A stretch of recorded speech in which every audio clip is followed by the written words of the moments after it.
Hi friends, Arumugam அருளிடம் தினம் ஏறுமுகம். வெற்றிவேல் முருகருக்கு அரோகரா. இந்த வீடியோவில் கொக்கி வந்து நம்ம கையிலே தைக்காமல் மிஷினில் தைக்கிற மாதிரி ஃபஸ்ட்டு 3 பீஸ் எடுத்து அதுக்கப்புறமா அந்த பீஸை 3 பீஸை அதாவது 2 பீஸ் எடுத்து அது ஃபஸ்ட்டு ஒரு பீஸ் தைச்சிட்டு 2வது பீஸு மேலே வச்சு அதுக்கு கேப் விட்டு கொக்கி வச்சு அதை போட்டுறோம் பாருங்கள். இது மாதிரி தான் தைக்கணும்.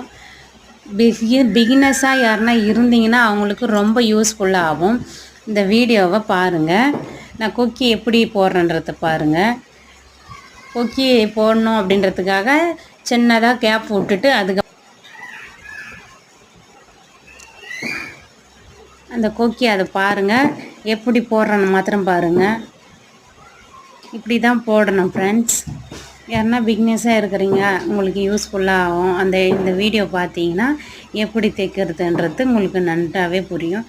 நான் துணி வச்சு தையல் அடிக்க சொல்ல அதை உங்களுக்கு காட்ட மறந்துட்டேன். அதுக்கப்புறம் தான் ஞாபகம் வந்துச்சு.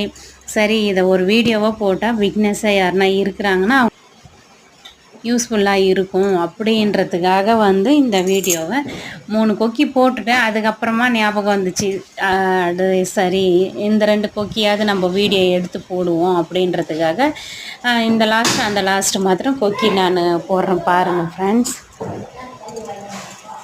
அவ்வளோதான் ஃப்ரெண்ட்ஸ், போட்டு முடிச்சிட்டேன். அதுக்கப்புறம் துணி மடித்து அது தையல் அடிச்சிட்டா முடிஞ்சிடுச்சு. கொக்கி பட்டி